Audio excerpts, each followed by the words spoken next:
Will the Vancouver Canucks have a bounce-back season? Will Connor McDavid stay in Edmonton long-term? Will Anaheim be this year's rising team? And will Mitch Marner get out of the second round with the Vegas Golden Knights? This is our Pacific Division preview and predictions video. Hit the subscribe button down below, and let's get right into it with our 8, 7, and 6 teams. Number 8, San Jose Sharks for me. Number 7, I am going with the Anaheim Ducks, kind of ruining your question in the beginning. And then number 6, I have the Seattle Kraken. Number 8, I'm going bold. I'm doing what you kind of did last year. I'm going with the Calgary Flames. Number 7, I'm going with the San Jose Sharks. And number 6, I am going with the Seattle Kraken. So, off the bat, the reason why I put Calgary here, I don't want to, it's kind of saying that last year for me was more of a fluke, I guess. But I feel like last year they were on an all-time high, that I think that they're going to come back down to earth. And to the point where I think it's going to be close between the last 3 teams even. But I think like the question marks are around Rasmus Andersson, because he's probably, right now they're just saying he's going to be Vegas replacing Pietrangelo essentially. And I don't know if I trust the bounce back of Jonathan Huberdeau again this year. Is he going to be fine? Maybe. I think Kadri's going to be good, but I think on a real good team, he's going to be a number 2 seed. I could see him even getting traded if Calgary does start off slow. If all that happens, then I won't be surprised if this team comes last place. Here's why I think you're wrong. Because when you look at the Calgary Flames last year, there's only one player that deserved all the credit, or almost all the credit. And that player is Dustin Wolf. No matter what the Calgary Flames did, and we know their offense was pretty garbage to the point that they could barely score goals, it didn't matter because Dustin Wolf always took over. Dustin Wolf was like obviously a very good reason why he was a Calder favorite and eventually lost to Lane Hudson. Dustin Wolf, in my opinion, might have a chance for Vezina if their team has some sort of success. According to you, that's not going to be the case. Dustin Wolf is so good for them, and that they already extended him, right? They had the faith in Dustin Wolf. We know Dustin Wolf is good. I know Dustin Wolf is good. I expect him to be good and maybe even be better. And because of that, there's no way they're going to be last place for me. That just makes no sense to me. Yeah, I mean, okay, I get that. But like at the end of the day, I feel like there's going to be too much on his shoulders again in the second year. Again, the offense wasn't the greatest last year. I don't see how much they could really improve. I like the culture they built last year. Like pretty much fuck everybody. Like none of you guys want to believe in us. Obviously, you were a big proponent of that last year. I mean, technically I was too. I put on I think second last. But like they re-signed Mikael Backlund, their captain, obviously, and I get that. But like at the end of the day, like it's kind of like, I'm not saying it's exactly like the 2015 Canucks when they made the playoffs with Willie Desjardins and no one thought they were going to be that good. And then after that, they kind of hit the skid. That's what I'm kind of anticipating this Calgary year. They're going to have some excitement. Like you said, Dustin Wolf. They're going to have Zane Parekh playing this year. You know, a fellow Brown guy, so another guy we could root for in the NHL. But like overall, I think this might be the hard year for Calgary. And hey, listen, it might be a blessing in disguise in the long term, because if they do get the lottery, get top 3-4 pick, I don't know how this year's draft class is going to be, but that could help them in the long run anyways. All right, let's get some easy things out of the way. For me, I'm putting the San Jose Sharks at number 8. The reason why is team is just too young still. They're still in the middle of their rebuild. They're still a few years away. And it's really going to depend on guys like Will Smith, guys like Michael Misak, obviously Macklin Celebrini, and Yaroslav Askarov. And if he could be that AHL goalie that we, be that AHL goalie as advertised, like how Dustin Wolf is. And obviously last year it was a struggle for him, but it makes sense in terms of adjusting to NHL. But then again, I could see these guys jump up if these 4 young players really like step into hit a next level, and Michael Misak's case just be in the Calder in the Calder conversation. But let's be honest, I'm not going to fall for it again.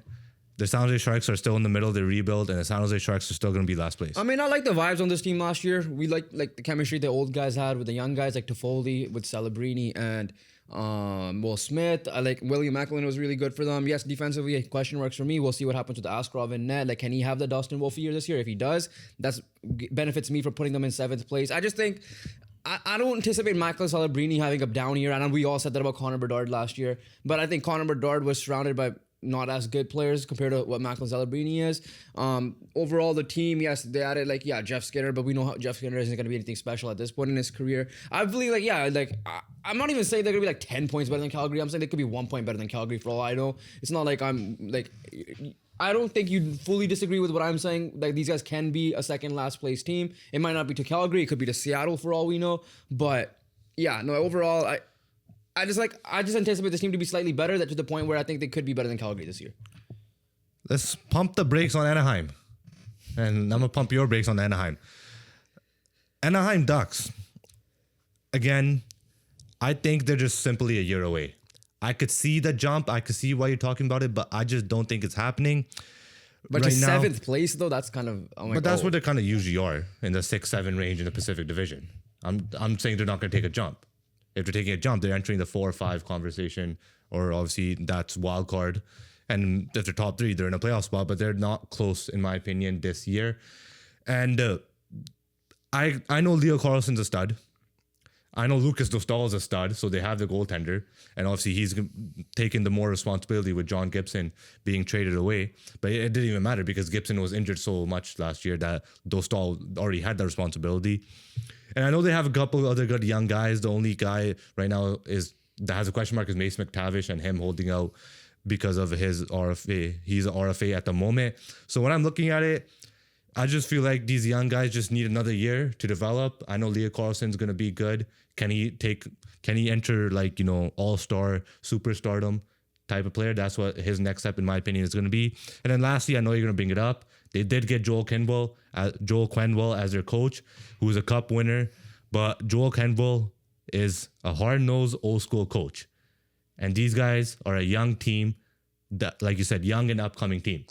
In my opinion, that those things don't really mix well right away. So I think there's going to be a season adjustment period for that to kind of understand each other's styles and how they want to play. But then, yeah, in a year from now, I will be looking at this team very differently, as long as you see some sort of progress this year, which you did see near late last season as well. But for me, I'm just pumping the brakes for another season. I'll hold off on it. I'll talk about them when I bring them up, because obviously I have them higher, because both of our number 6 seeds right now are the Seattle Kraken. I feel like we both are going to say similar things here, so I'll start off with it.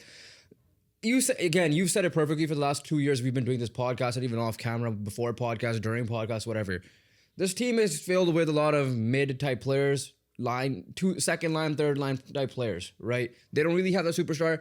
Matty Beniers did not take the step we thought he would after his rookie year. Overall, they had decent defensemen. Like, Vince Dunn is their number 1. I think he's a really good defenseman. He's underrated in that sense. But for a team that's going to take a step to the playoffs, I don't see that. We all thought they were going to be something different. You thought that right away when they made the playoffs and upset Colorado in the first round. Matty Beniers had a big say in that, because rookie year Matty Beniers was incredible, bona fide Calder winner. And we thought he was going to take that next step, but he hasn't been the same at all. So last year we saw glimpses of him going on some sort of stretches here and there. That's where we saw some success in Seattle. But overall, like you said, if Matty Beniers does pick up his game and they have him and Jared McCann and all those guys, rolling, they have a decent little first line there, which could, help carry the offense and help.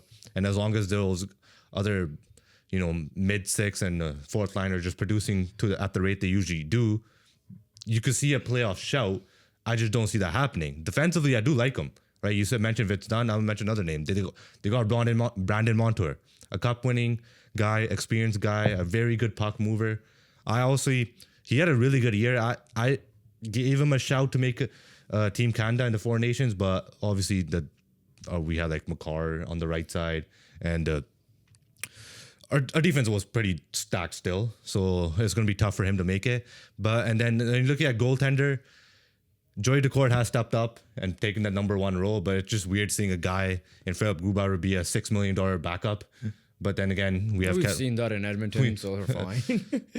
It just a lot of question marks, like we just mentioned right now, and like we mentioned before about the Seattle Kraken. It's just a lot of what ifs. And right now, those what ifs haven't been hitting the last couple of years. They also have a new coach. They brought in Lane Lambert. They already moved up from Dan Bosma. I was high on Seattle last year more so because I thought I liked the Dan Bosma hire. Obviously, that's not the case. Lane Lambert didn't have the greatest success in the Long Island himself either. He came in to replace Barry Trotz. I believe it was Barry Trotz. And then, like, yeah, he made the playoffs on that year, but then next year he did not. And, you know, Islanders fans did not like this brand of hockey he's playing, so I don't know how much he's going to really change this team up. Obviously, at the end of the day, can Jerry McCann stay healthy and bang goals like he did? Like, he's probably their GOAT, right? The Seattle Kraken GOAT. Like, he's been a good player for them. And again, like, and then like they brought in Capo Caco last year. He got a fresh start from New York, and here he was fine. Like he wasn't terrible last year either. So we'll see what it does when he has a full off season with this team with a new coach and a new system. Lastly, like other guy that you could see, Shane Wright took a big step last year. I won't say a big step, like he did take a step last year. This guy once upon a time was supposed to be the number 1 overall pick in the Slavkovsky draft. He ended up falling to these guys, and everybody thought, oh, he's gonna be the steal. He did not look great. I know that there was a lot of movement up and down. His progression, like at one point he was the AHL, at one point we went back to the juniors. His development got stunted a little bit, and now I think he should be fine. He was playing well last year to a certain extent, and we'll see what happens this year. This team's hard to predict. I could see them being last place because again, I don't know what to expect from this team for the most part, but I could see them being as like their team is still solid enough that like they're gonna middle out and be a 6th place team and not even contend for a wild card status overall. Before we move on to our number 5 and number 4 teams, we'd appreciate you guys smash the subscribe button. I know we had a big hiatus from our last video, which was our Florida Panther video, which you guys showed a lot of support to. But we're back at it. NHL season starting soon. We'll be dropping our division preview. So hit that subscribe button, hit the bell icon, and also comment down below what do you guys think your Pacific Division standings are, 1 to 8, and also if you guys agree or disagree with our list as well. But let's move on to number 5 and number 4. Number 5 for me is going to be the Calgary Flames, and number 4 is the Los Angeles Kings. So number 5 for me is the Anaheim Ducks, and number 4 will be the LA Kings. Pretty much these two teams are in contention for the wild card because they're a top 5 team in their respective division. Number 5, I went with Anaheim because they're a young and upcoming team. I feel like this team will do what Utah kind of did last year, take that step that like, hey, we're here. We might not get to the playoffs. Ultimately, I don't know. You guys have to stay tuned for our ultimate playoff predictions when it comes to that video. But like, again, the young guys, they were really good. I like the additions of the vets like Chris Kreider coming in. I like obviously Leo Carlson there. They moved off of Trevor Zegras because they didn't fit their system. We'll see another year of Cutter Gauthier, expecting him to be better. Bringing in a guy like Mikael Granlund. The guy was really good for Dallas last year, especially during the playoffs. He's going to come here, be that vet guy. Do I like him as a 2C? No. But we don't know what's happening with Mason McTavish at the moment. I don't know why they're not paying the guy. I don't know what's happening with that. So that's why I have him a little bit lower. I did consider them putting it 4th at some point. But going back to, you said the goaltending, I'm not going to touch on that. I do like their defense overall as well. I think they'll take another step. The Joel Quenneville hire, like, listen, at the end of the day, take the person aside. I get it. Like what happened in Chicago and all that. We know what he's like. Maybe he shouldn't even be in the league. The point is he's in the league, right? We got to talk about him, that he's in the league. He is a head coach. And when we last saw him, he arguably could have taken the Florida Panthers team all the way to the Cup himself. Obviously, because he was let go in the middle of the year, Florida kind of fell off a little bit during the playoffs. But this team, I get it. I understand your point of like, oh yeah, hard-nosed coach with a young team. I get that. I somewhat do agree with it. But I feel like at the end of the day, like this guy should be a respected coach. He knows how to get it. Like he knows to get the best out of his players. At the end of the day, he had a young team in Chicago back then with Taves, Kane, when they had their dynasty run from 2010 to 2015, and even before that when like they were coming up. Even with Florida, like I'm not saying they were like a super young team, but they were still young enough. This was before, I don't know, was Tkachuk on the team when he was? Yeah, it was before Tkachuk. Yeah, so even before Tkachuk, he was getting them on the right track. Right, guys were leveling up as we go. I could see him taking a step, doing it with this team. Right. That's why. Like the simple as that. That's all I got. The reason why I have the Calgary Flames, I already mentioned it. Dustin Wolf. I think their offense is gonna be average to below average, which it was last year.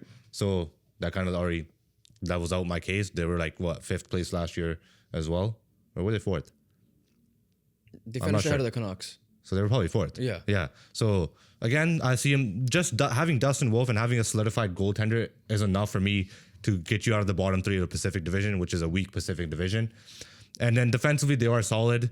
You've mentioned Rasmus Anderson, who might get traded, but they still have Mackenzie Weegar, who is a very solid player there. Obviously, those are their 2 top defensemen there, and they're going to have him from the beginning of the year.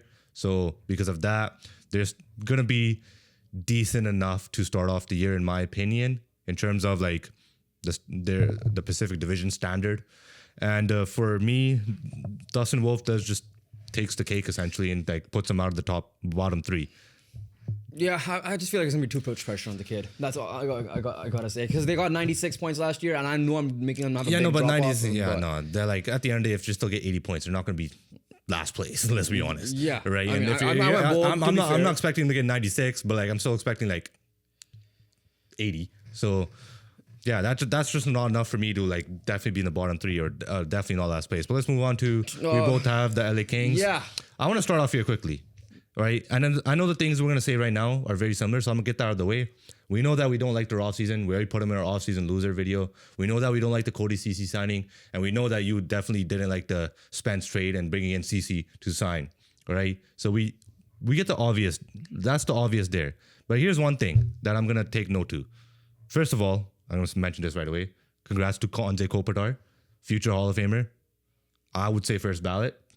But then again, it depends on the other people. NHL Hall of Fame people are crazy. And when you're looking at it, this guy had an absolute incredible career, and he's obviously announced his retirement at the end of the year. So congrats to Anze Kopitar.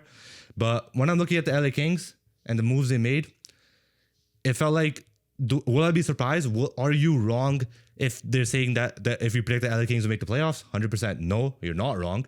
But what I think is happening and what I think the moves that they made, it kind of shortened their window by a lot, in my opinion. Yeah. And also with Anze Kopitar now going, your succession plan, which you had, which is Quinton Byfield, right? And then Alex Turcotte, like these forwards that you expected to take big jumps, haven't really.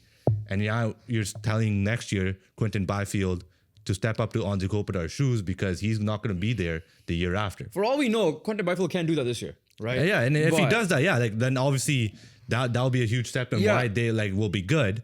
But if we're seeing the same sort of offense from the LA Kings, there's going to be a drop off next year. It's just simple as that, because your best player is not going to be there.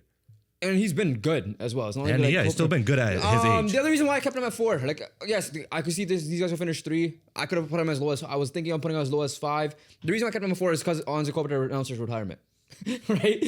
In a way, the Kings probably want to go out with a bang with this guy. And I still think especially, I like their forward group still as a whole. Like, we know how good Adrian Kempe is. We know he's looking for a new contract next year. So we're going to see, like, contract year, we'll see how it ends up being. I expect Quinton Byfield to take somewhat of a step to see, like, okay, I'm here. You don't need to worry about it. There are rumors that, hey, Connor McDavid could end up here as well, that open up the cap space. We'll talk about that when we talk about the Oilers. Like Philip Deneau, good. Like, I like the pieces here. Corey Perry they brought in. He's unfortunately got hurt. They got Joel Armia from Montreal, who left Montreal to come. These guys, yeah, like, they're fine, right? But another thing I don't like about this team, like, yeah, Mikey Anderson, Drew Doughty's also older, but Drew Doughty's really good. He's going to be healthy to start the year. Good. Rest of the defense, not the biggest thing. We talked about the guys like Byfield. Let's talk about defense. Brant Clark needs to take a step this year. Simple as that. We're talking about Byfield taking the role of Kopitar. We need to take Brant Clark has to take a step up and that was a label easier. That was a label that was given to him. I remember these Demko trade negotiations a couple of years ago when we had, I believe, Bruce Boudreau. And the thing is, like, LA was a contender to trade for Demko because obviously they had to fix their goaltending situation. And if you're like saying, oh, let's ask for Brant Clark, you're like, oh, that's next to impossible just because they label him as the next Drew Doughty. Yeah. And obviously at the moment, I'm not going to put too much on the kid just because he's only been up for like a year or two. Stepping into, like, it's similar to stepping into Anze Kopitar's shoes. It's stepping into Drew Doughty's shoes is also. It's very tough, right? Yeah. So it will take some time, but like obviously the way that the Kings operate in the offseason, it feels like they need these guys to step in those guys' shoes quick. Otherwise, they're gonna see some sort of fall off the next couple of years. Yeah, for me, and then I'm gonna two more things to talk about with the Kings. One, the goaltending. Darcy Kemp had a really good year. He was considered for Team Canada by many people, and I don't blame them. Do you anticipate him to have another great year like that? Especially, in my opinion, they got worse defensively because they lost Vladislav Gavrikov to the Rangers as well, right? And he was really good for them. I understand how good Mikey Anderson is defensively, but they also lost Jordan Spence and replacing the guys. Do you anticipate that goalie tandem to be good again this year? No, man. He had a sub 2.0 goals against average last year. Darcy Kemper what we saw Darcy Kemper in games, or just in the playoffs in general, is a Darcy Kemper. Yeah. I think I'm more likely to see that Darcy Kemper show up for the Kings next year than the regular season Darcy Kemper, because what he did last year was absolutely incredible. But this guy's not young either. Darcy Kemper is, over the age of 30. He like last year was a shock. When I was looking at Vezina stats and all that stuff, like who's in the conversation, obviously we knew Hollaback was winning it. And I'm saying Darcy Kemper's name, I'm like, what the hell is this guy doing that he deserves to be here? And like you said, the defense got worse, and I agree with that. And also, I just don't expect to see him at that production level.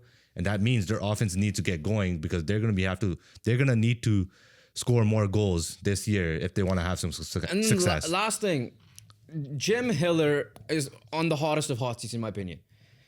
There is no, I'm shocked he survived the offseason, because there is no way in hell, in my opinion, that you should have blown that Edmonton series. As simple as that. I thought, I predicted them to win that series. I was looking smart at the beginning, and then obviously Edmonton ended up getting to the final, and we know what happened and ended up happening there to them. But in my opinion, that was just a waste. Like, you couldn't get over the boogeyman, and I feel like to a certain point, you either get over it or you're not gonna ever get over it, and you're screwed. That's another reason why I put them at fourth, because I don't know if they're gonna get back to that, because I don't think that team is at the same level as they were the last couple of years. Like, shout out to Kuzmenko. He was like a low radar signing that ended up playing well for them and got their power play going. But do you expect him to be like we know what the flaws with Kuzmenko are as a Canucks fans when it came to the defensive side of things, forward checking and all that. Skill wise, otherworldly. Power play, he'll be fine. Shootout, he'll be fine, right? But then again, the style these guys play, I think Hiller's gone, because I think they're gonna have a slow start and they'll fight their way back to fourth place. But yeah, that overall, that psyche from that lost offseason might be in them. Here's the best way I could describe this Oilers and Kings playoff matchups. It's a B-Tech Allen versus Mahomes. That's what it is.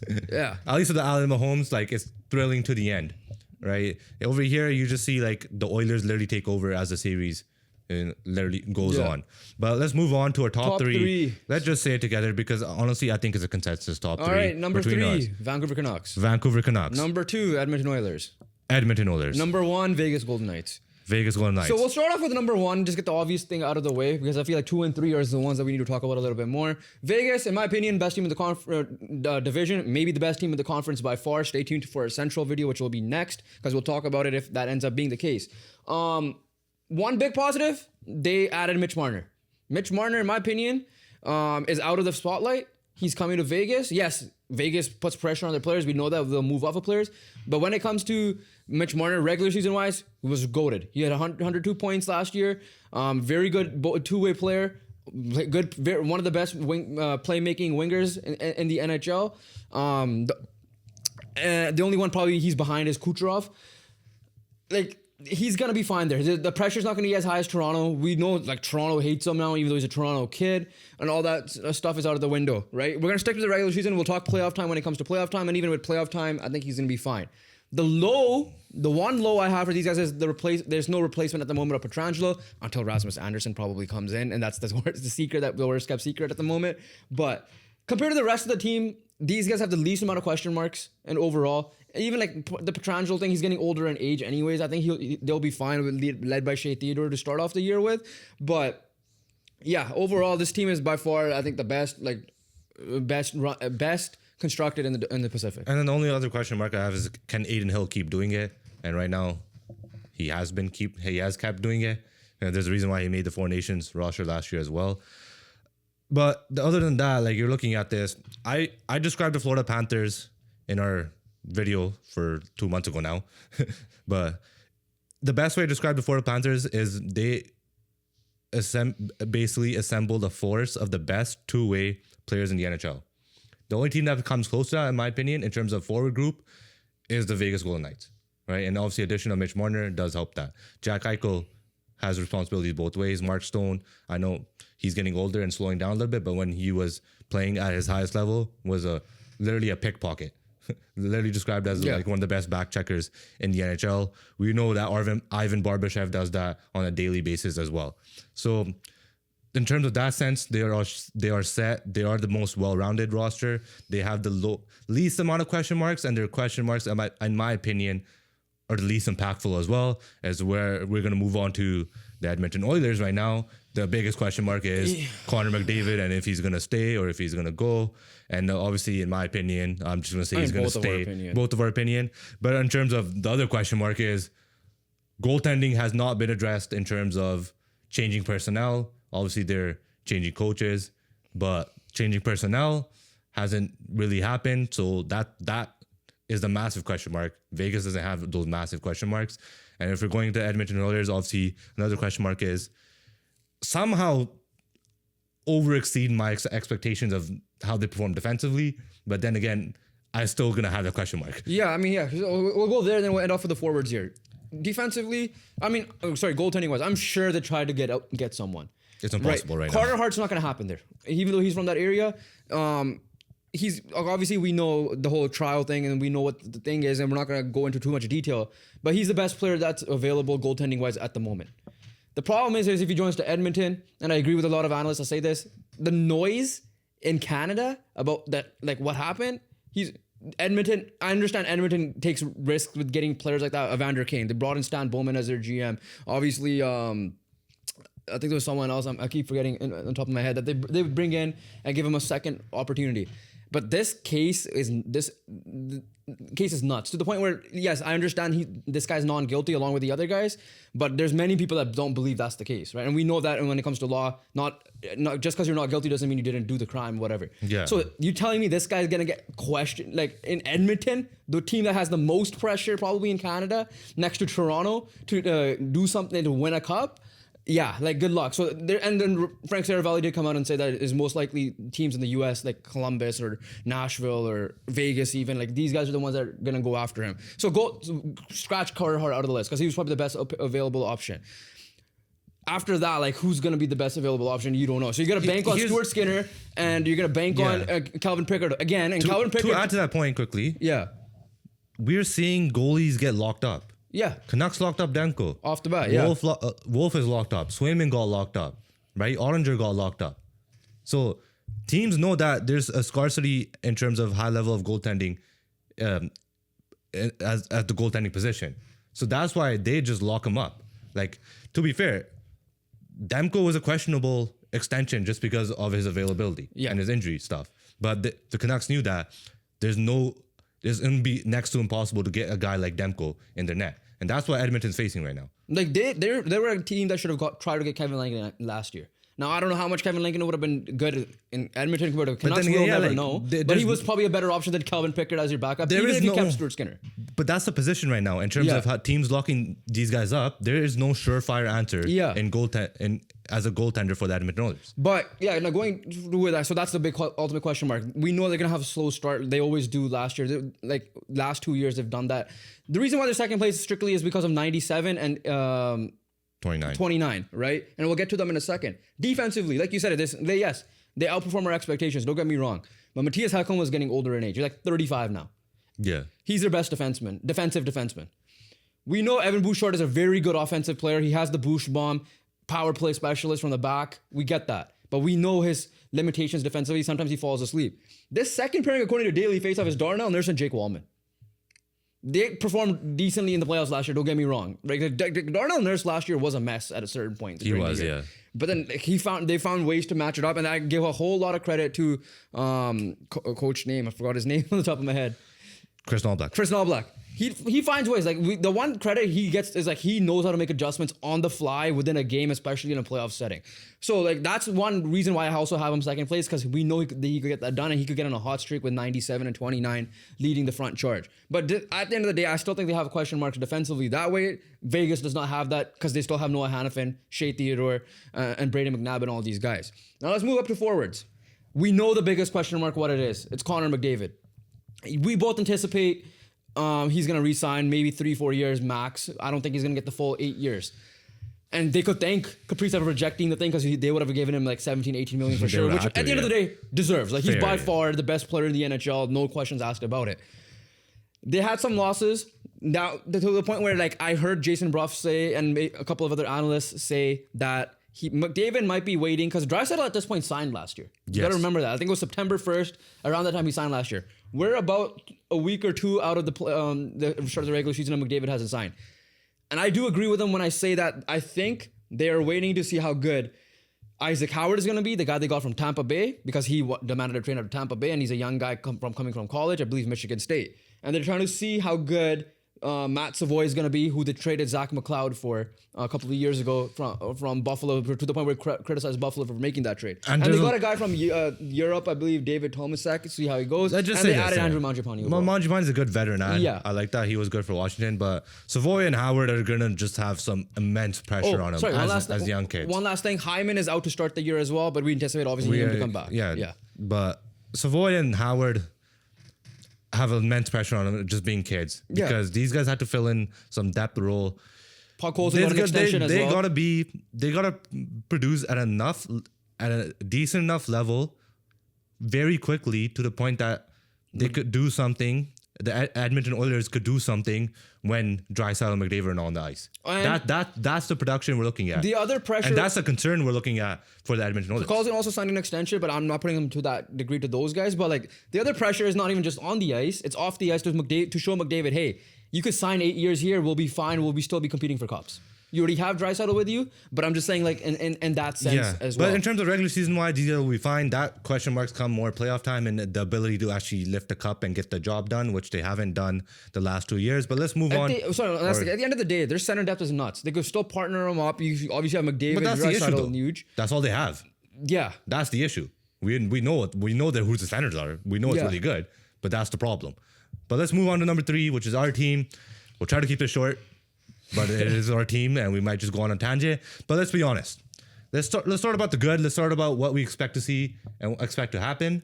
And that goalie tandem, one of the best in the leagues. Yes or no? Yes. Very confidently. That's I don't know what list had him at 21. They're crazy. Defensively, very solid. They have a bona fide number 1 defenseman who's a literal top 2 defenseman in the NHL, and I put him at number 1. Filip Hronek as a number 2 defenseman he proved it last year when Quinn Hughes was out. Hronek did have a very good run when Quinn Hughes was on the shelf. They traded for Marcus Pettersson, flipping that JT Miller first round pick, and I think he's a very solid second pairing guy, very solid third defenseman. Tyler Myers as a 4 or a bottom pairing defenseman has proven to be really good. That's why he's still on his team. Otherwise, he would have been long gone. And then we have another vet in Forbert, and we have a couple of young guys in Tom Wielander and D. Petey and Victor Mancini who can come up and step up and potentially, even lift the ceiling of what this defense core can be. So defensively, goaltending wise, you're looking at goal prevention, you're looking at puck moving from the back, very solid, very good, and just something to be excited about. Before I get to the coaching, offensively, we know this is their weakness. Number 1, similar to Edmonton, they couldn't address their goal-changing situation. These guys couldn't address their 2C situation. They're banking on Filipino to be healthy. And if he played the way he did that preseason game against Calgary, perfect. If he played the way that he came as a Canuck last year, he was good. And then we know what the biggest question mark is. It's Elias Pettersson, PD, number 40, needs to have a bounce back year. And he's had a great offseason from what we heard. He's got married. So he has no pressure in that sense. Maybe at home, who knows what the married life is from what I heard. But when it comes to like this guy, if he doesn't get going, they're not third place. They might be fighting for last, for all we know. And then pairing up with Petey, obviously Petey's a big one. Same thing goes with Brock Besser as well. Before concussion last year, he was having a fairly solid year, but then after that, he had a concussion. JT Miller also got traded. And then JT Miller got traded. So that Petey and Besser relationship and their chemistry, they gotta have it figured out like they had it in Petey's rookie year. And if that's the case, then you could see this team, produce goals and produce offense. But obviously, when you're looking at it, you're looking at PD has to hit over 30 goals, Besser hitting 30 goals, DeBrusk hitting over 20, maybe in the 25 range. Probably. And you're hoping Hedl stays healthy and hits over 20 goals. Yeah. And Evander Kane contract year. Exactly. Evander Kane hitting those many goals. So overall, it's going to come down to this top line and those top 2 forwards, which is Pettersson and Besser, who has shown in the past when they played together in that Lotto 640 line night. Before that. The Lotto line. Even before Miller. And even before that, that they could do something together, but they haven't shown that in the last few years, which is obviously the big question mark. Yeah, so like obviously it comes down to number 40. If 40, 43, and 35 are healthy and play well, this team is a bona fide as well. Throw in 6. And I'm just saying there's main 3 guys, But last thing with this is the coaching. Like we know they try to update the roster. We know for the most part it's the same. They only brought in Evander Kane mainly for this offseason. They have a bunch of guys from Abbotsford that can step up. We'll see what happens with Otto Ratu, Archie Baines, Linus Carlson, and all these guys. But at the end of the day, those guys are not going to fully provide point production necessarily, right? The point production needs to come from the top 3, top 6 guys. We'll see how that's going. But Adam Foote, like you said, it seems obvious that we're going to be playing a defensive style of hockey, but he said otherwise. He said we don't really have an identity not necessarily identity. We don't have that mindset. Like we're not playing hard nosed. We're not playing like the way strictly how hockey play. We're not playing Bruce Boudreau Freebird hockey either. We're gonna adapt to the other team style. Now I don't know if that's a good thing or a bad thing necessarily. The other thing he's also pushing is playing aggressive hockey, meaning 4 guys attention to the rush. So that means one of the defensemen going in. Now the question is, outside of Quentin Hughes and maybe to a extent Philip Hronek, can other guys do that on a consistent basis? Because last year when they tried that, there were moments where they turned the puck over in the neutral zone and there's an odd man rush the other way. And that's where I'm curious to see if they're going to separate Hughes and Hronek. Because those are 2 guys that could join the rush in. And having those 2 guys together and them having an offensive mindset, nobody's going to be a stay-home guy. But if you separate those guys and say you put Hronek with Pettersson and then Hughes with just anyone, that's where you could see, Marcus Pettersson will be the stay-home guy, and then whoever's playing with Quentin Hughes is going to be the stay-at-home guy. And obviously, if you're rushing with 4, that means those 4 got to be busting their ass to get their asses back on defense as well. Like puck possession and puck security has to be key. Yeah, that's number 1. And obviously, though none of those neutral zone turnovers can't happen at all. That'll be costly. And number 2, he's probably putting a lot of faith in his goaltending. It's fair. They're paying a lot of money for those 2 goaltenders. So it does make sense, but that also screams that he has faith in his goalies. Yeah, so overall, it's going to be an interesting season. I think maybe out of the whole NHL, these guys are the most unpredictable, I guess you could say. Like, you could see them being good, like 2 years ago. You could see them being, like, at the end of the day, put it this way. These guys still had 90 points last year. They ended up being 5th. Most of the time you get the playoffs, you get 92 points. Calgary missed on 96, which is nuts, by the way, right? So the fact that they had a bad year with all that drama and injuries, if 40 just plays well, for the most part, mainly, which results 6 playing well, Besser playing well, these guys should be in playoff contention. If they don't, we know it's going to be a dumpster fire. Quinn Hughes is probably going to join New Jersey or wherever else with his brothers, and we know what doesn't happen in the long term. And also stop losing every overtime game as well. That's the other key thing as well. But overall, that's our end of the video, our end of the podcast. We appreciate you guys watching. Make sure you guys comment down below what you guys think. Hit that like button. Comment down below once again. Hit the subscribe button. Our video's popping up. It is our off-season recap, so you guys could just look back at that and see what happened in the off season from a couple of months ago. Hockey season's back. We can't wait for the next one. We'll catch you guys over there, and we'll catch you guys on the next one. Peace.